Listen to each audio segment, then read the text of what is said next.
Dr. Somnath Mukherjee is a civil engineer with specialization in environmental engineering. He is erstwhile professor in civil engineering department, Jadavpur University, Kolkata. He has long experience in academics with more than 35 years. Before his entrant in academics, he worked in industries of different private and public sector undertaking organizations. He was in IIT Kharagpur as lecturer in civil engineering department before joining in Jadavpur University. At present, he is associated with Heritage Institute of Technology, Kolkata as adjunct professor. He published more than 100 research papers in International Journal of Repute. He has been associated with consulting activities through the universities throughout his academic career. He is here, Dr. Somnath Mukherjee. Good evening to all the viewers and the listener. Sir, how are you, sir? I'm fine. So I'm very much grateful to you because you have invited me to give sharing some knowledge, sharing some my experience in the public domain. So thank you very much. Sir, we are blessed that you are here. And frankly speaking, sir was my teacher, professor when I was in Jadavpur University. So it's my honor that sir is here with me. Sir, I have a few questions for you. Okay. Okay. Okay. Sir, you are in faculty for a long time. And Yes. also with that, you are also in academic. You are also in consultancy job activities. So my question is that how did you balance between teaching or academic activities and consultancy activities? I was in academic institution for more than 35 years. And before coming to academic institution, I also worked for different industries for around about 8 years.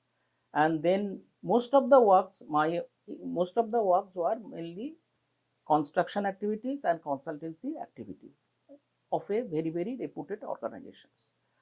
Now the question what you have said or what you have given to me, that how I have balanced it. Yeah. Now, whenever I associated with teaching faculties or academic activities, teaching was my primary concern.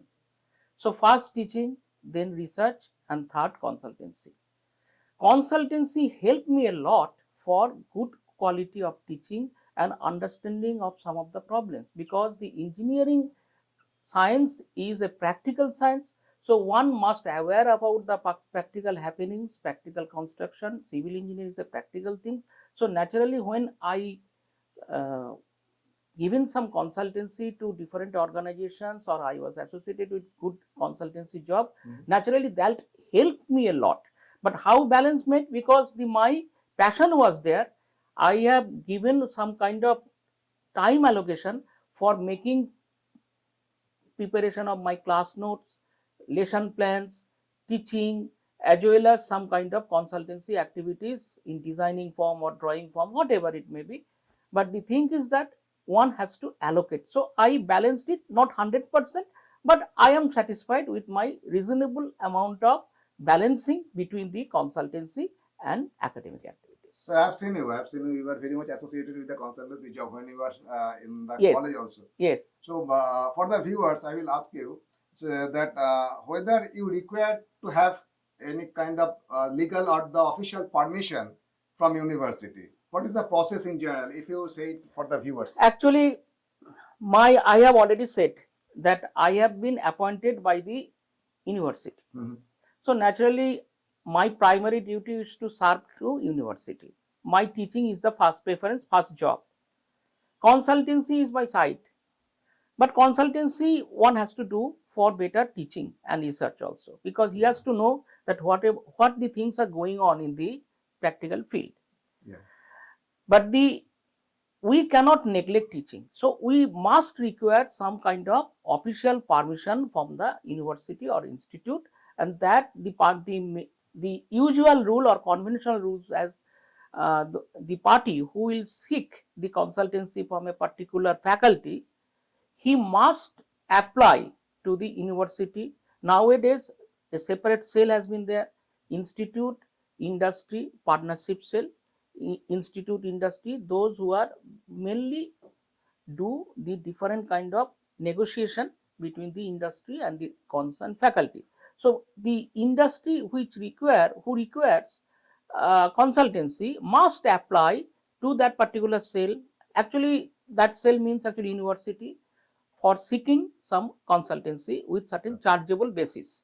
And if the faculty agrees to render such service to the industry with a certain negotiable amount or reasonable amount of fees, and if the university also agrees and given the permission, then official letter has to be transferred to the consultancy house, and some percentage of money will be given to the concerned faculties. Okay. So that amount, say around about 30-40%, or sometimes it is 70% also, depending on the type of work.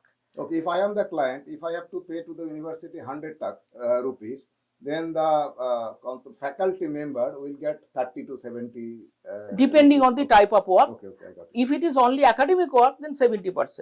But the application must come through from the industry directly to the register through this industrial partner cell, and then when it is really approved, and then the work will go on. But one thing keep in your mind, one thing the viewers also, they should also know about this fact, that the consultant or the industry seeking consultancy advice or service, they must pay in advance all the amount, whatever the consultancy fees. 100%. In some cases, that's a risky one also. Now, risky one, but the thing is that it has to be an official document, and if it is including also the necessary charges, now the different charges are there. Previously VAT, all these charges was there. Nowadays the GST and all those fees, necessary charges will be included, and this is official, and there will be no ambiguity here.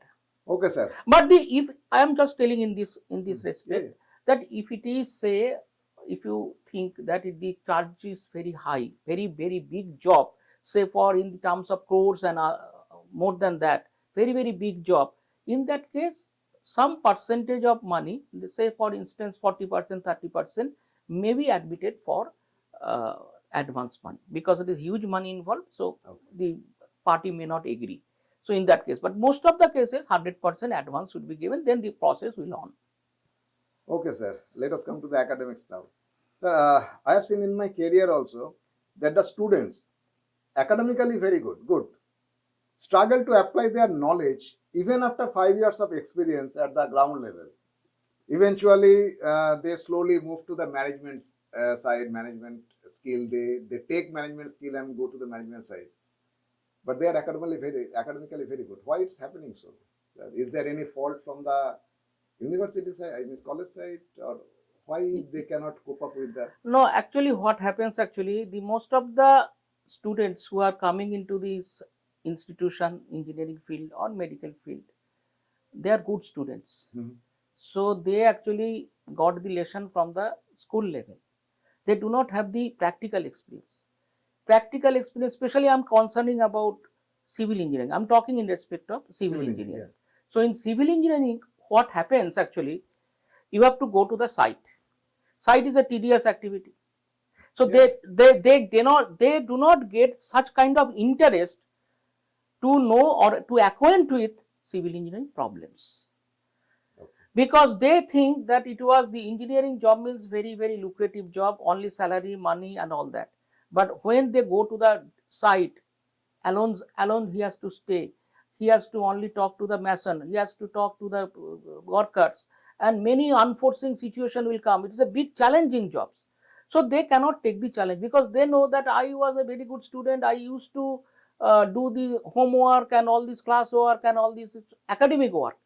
But he is not fit enough for the practical work. So he wants to go to the back to the management side, so that he only to advise other people. He will not be advised. So in order to make them fit, can there be any role for the university to make them fit? University has program, training program in their curriculum also. Lot of training programs are there. they will go to the site, they will give the visit, anything, they will be accounted or they will have a good exposure. But the present day, I am not talking about the earlier days, but present day what we are finding that they are not very much interested in civil engineering jobs because of the hazards.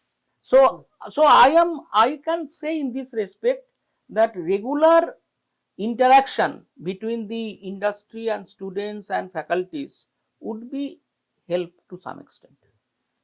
Sir, let me come to my fourth question. Today, consultancy industry's demand is more on application of software. Yes. Okay, but unfortunately, I do not see much of it in the colleges or the universities during your lecture session, and mostly in the government colleges, leaving aside IITs and NITs. But the engineers learned it from their job. What is the gap the faculty is facing to make the students fit to use in the industry related to the software application and all these things? Now, this is a very good question. Actually, Mr. Partho, I should say it's Sir, you tell me Partho. I am a student. oh, whatever it may be.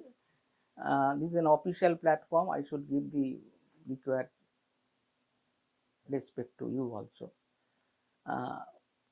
Thing is that, you see, software is a tool.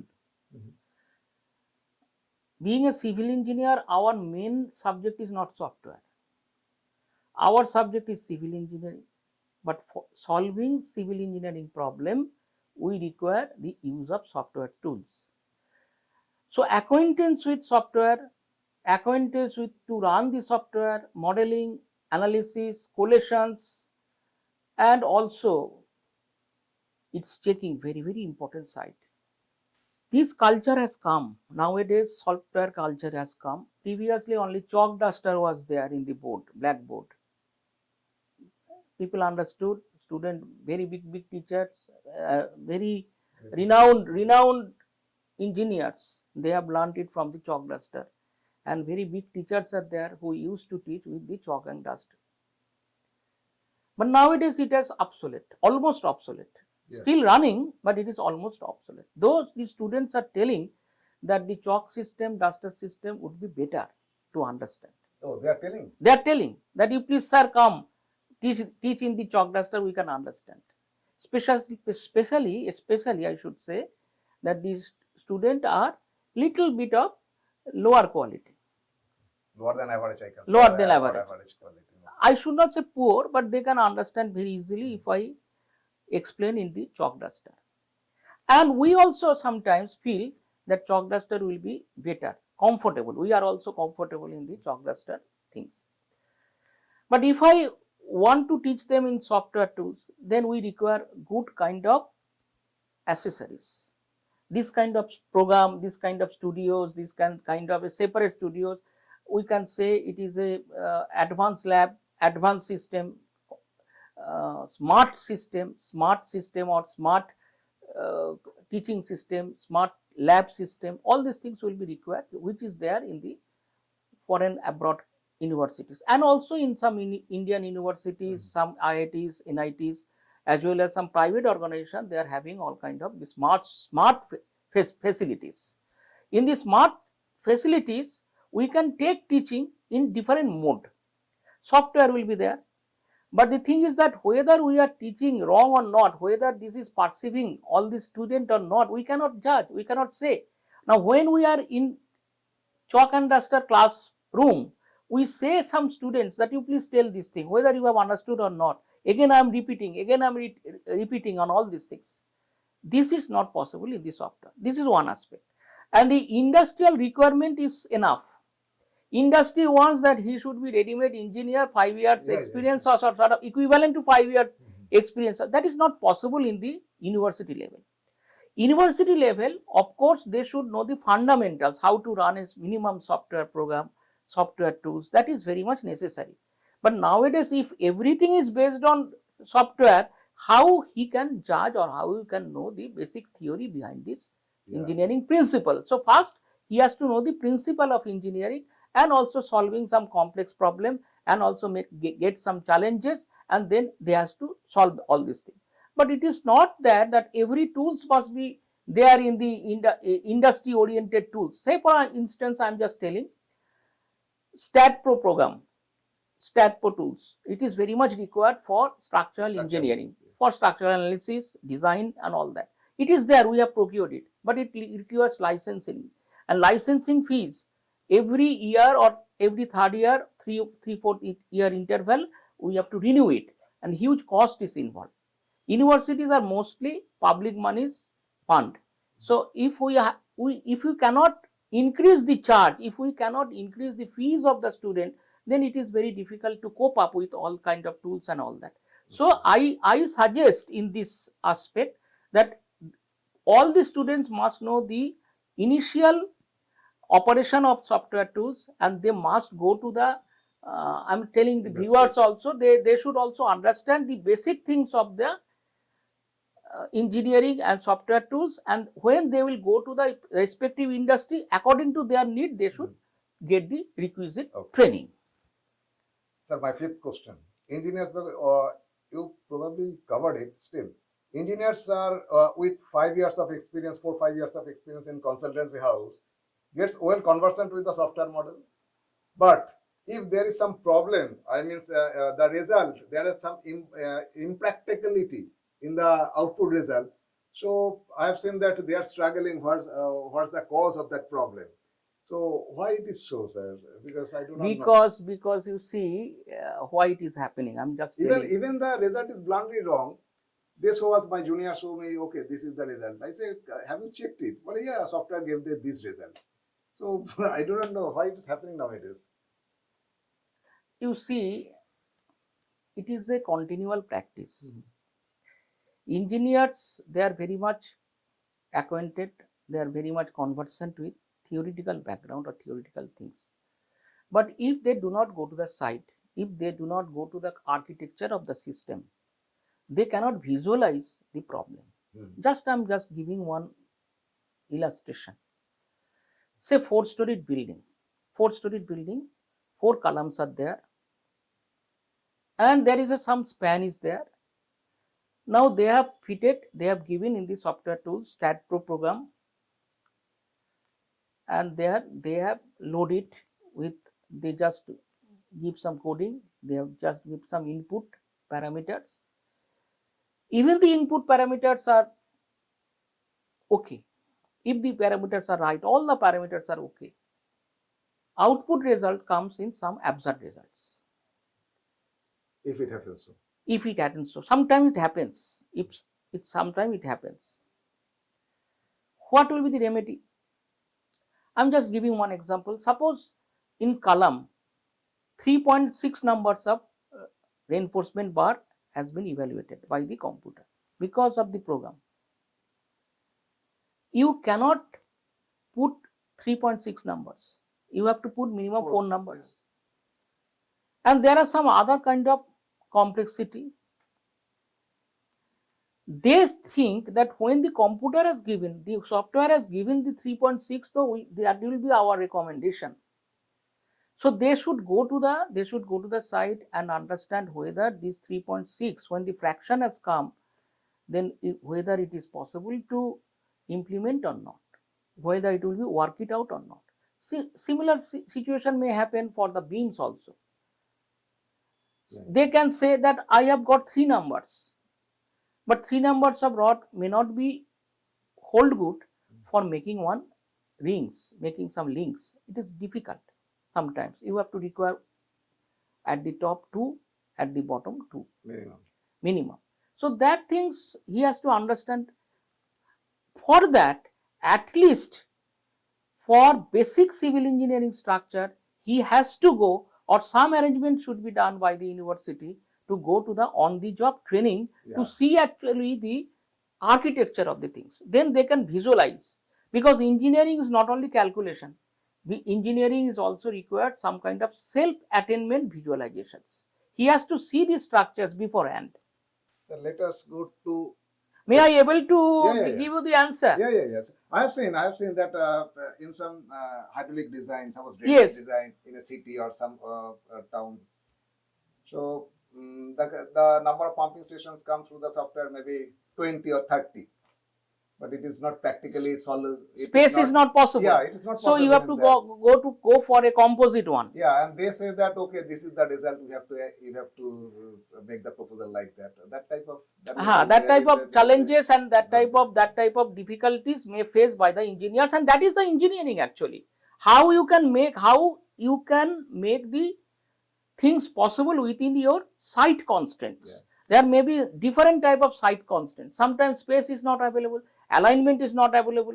So you are going, suppose a drainage system or say pipe system, you are going along the route has been given in your drawing. Now when you are going through that route, you may reach to a railway station. Railway lines are there. Then how you will divert? If you want to divert, then another problem will be there. So survey work is very much necessary. So before doing any such kind of design problems, then survey work is very necessary, and survey work requires your visit to the site, and very good reconnaissance survey is very much necessary. So reconnaissance survey will be necessary, and he has to provide time, he has to devote time. Sir, when there is so gap, sir, do you think that there is a need to add or revise the syllabus of UG or PG courses? Yes. To suit the today's demand? Yes, it is very much required. I should suggest that syllabus revision every 5 years interval should be done. And we are doing also. University is doing at different names, it is doing both in UG curriculum and also PG curriculum. Faculty members are sitting together and they are giving the proposals, and syllabus revision is there according to the need of the industries. But the thing is that some subjects may be obsolete, some subjects may not necessary to deal, but fundamental requirement should start from the higher secondary level, so that we can reduce some of the subjects at the UG and PG level. Those who are studying well in the UG level, PG level curriculum will be easier to solve, easier to set up. Sometimes what happens, I have also seen, I have also done in the same way. I should not say that I cannot escape from that. Some of the things what we have taught in the PG level are repetition of UG level syllabus. Okay. So that should not be there. So UG level and PG level would be different. But when the PG level is there, students are coming from various levels, from various tiers, and they do not know many things, many fundamental sort of things. So if we want to teach them properly, then some fundamentals should be dealt. And when we dealt fundamental sort of things, then time will be very short to complete the PG syllabus or to go for some advanced level. But definitely some syllabus revision each and every interval of 3 to 5 years would be required very much. So for this revision, does you or the faculty consult the industry people? Yes, we also invite some industry people. We also invite from government representative. We also seek representative from higher universities like IITs, NITs, their views and what should be the appropriate curriculum, how many subjects should be there, how many hours of contact hours will be there. All these things have been discussed there. We arrange it, and based on that a consensus syllabus is formulated and framed, and then it is being uploaded or given for submitted for approval. So when in that case, what are your views on appropriate requirement? Because you have to cope up with the new syllabus and all these things. So I want to know your views on the appropriate requirement of the faculty resources. Resources may be professor, teachers, and laboratory, internship program, placement opportunities, etc. All these units are there. Yeah. UGC guidelines are there. AICT guidelines are there. How many professor, how many assistant professor, how many assistant professor, all these things are there. And depending on the availability and the approved post, we made it. But the question is that faculty quality and their responsibilities. Now, most of the professors are little bit aged professors, age-old professors. So they must know, even myself is also there, we are not knowing, and some of the professors they do not accustom with the modern tools or modern system of teaching. It is obvious, sir. So naturally, they are required to get some assistance from the lower level, lower cadre teachers. Okay. So they must accomplish all kind of tools and all that. So this type of teaching will be required, and they must go to the site. And another problem is that the junior teachers sometimes they are not very conversant with the field. Civil engineering, suppose if I want to, I am just giving one example for a minute or so. Suppose I want to make one transportation project. I have to know the route. I have to know the materials. I have to know the time. Now, if somebody never been to a transportation sector project, Somebody means faculty member. faculty members, if doesn't have the such experience, his or her teaching will be not good enough for the practical purpose or the industry purpose. So that type of, and it is not possible. Our problem is that our universities and the basic system of education is a different thing. We want that every faculty members must have 5 to 6 years of field experience before coming to the teaching. But if they come to the teaching, But you have that. I had that. I worked well. I feel that I did the justice. I did the justice. But many faculty members are not doing their justice in the practical field, in the academic field, because they are having good academics. They are having good papers, their PhDs, their doctorate, and all that. But the problem is that since they are not had been to any good projects associated with field projects, they cannot perform very well for what is the challenges a student might face or may face sometimes, and how it will be solved, they cannot say. Suppose water is leaking when the construction is going on, or say excavation is going on. How to stop? One faculty or any person who does not have that such experience in the site, he cannot solve the problem. So that is the critical point you have raised. So That means in order to have the appointment of the faculty also, they need to have experience. Site experience is must, and the faculties must know everything. Academician is not so easy manner. Academician in many places, many foreign countries, academicians are paid very high salary. Why? Because they are the gurus. They are termed to be gurus. So academician must know everything. One may come, industry people, why they are seeking consultancy? Only for stamping. Only for giving some stamp that university has vetted it. No. University will give some kind of tips, bits, give some essential knowledge, share some knowledge to the industry. You should do that, and then you can achieve the economy. So these things should be there. It's a very critical point you have raised. Anyhow, sir, we are slowly coming to the end of our session. My next question will be, so there is a government program, startup program, with respect to consultancy. Okay, startup program with respect to consultancy. So to cope up with this startup program, so what motivations or grooming or the facilities a university is offering to the students or the ongoing? In this question, I should tell that university should have a separate cell, just like consultancy cell. This kind of cell assisting or assistance of startup for the young engineers. In that case, regular interaction between the students, practical field engineers, academicians must interact together in that particular cell. There may be some seminar, there may be some conference also, so that they can acquaint with this starting up system. Okay. Sir, you usually said, I can remember that you said that because as your residence is far away from the college, you often complain to us earlier. No, you see, sometimes I could not maintain the time. That was my fault. Yeah. That was my fault. Even I stay outside and very far away, I should not have done all these things. But I feel that the engineering universities or colleges must be on-campus facilities. That means it should not be a day type of university. Okay. Sir, last question. It is to me. Sir, how do you see this initiative to make podcast with professionals who are closely related to consultancy job? And second is, what are the gaps in your eyes which we need to address to fulfill the purpose? Now, it is a good platform. Definitely, I have got a new experience about all these things, and I think it will share our knowledge to some viewers and also to the consulting people, industries also, to know about all these things.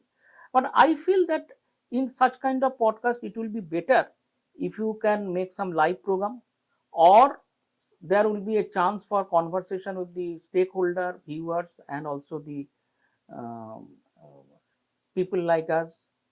And also it requires some kind of multidisciplinary aspects. Okay. That means, you see, in a podcast, industrial people must be there, academician must be there, and some stakeholder must be there, and you are being the interviewer. Okay. You be the interviewer. Sir, we are coming to the end of the session. So before we end, I request you to advise to the aspiring engineers or who want to pursue to the consultancy job. Okay, so your advices, please. I will send one message to all budding engineers and student also. Keep your all mind set up, eyes open to the sky and atmosphere and to the field. Why? Whenever or wherever some construction goes on, you must visit, you pay a visit to that place and see that how the things are going on. You have to love for the subject. You should understand that you are building the nations. So as a civil engineer, you must be proud that you are previously, what happens? Military engineers, military people, they construct roads, bridges, buildings, etc. for saving the country. So you are also one of them, and this is the only one profession in engineering where you can start from the fundamentals. You have to know the fundamentals. You cannot copy your things to the other places. People are doing copying, but the question is that one building cannot be a similar building for another building. So you must be dedicated to your studies.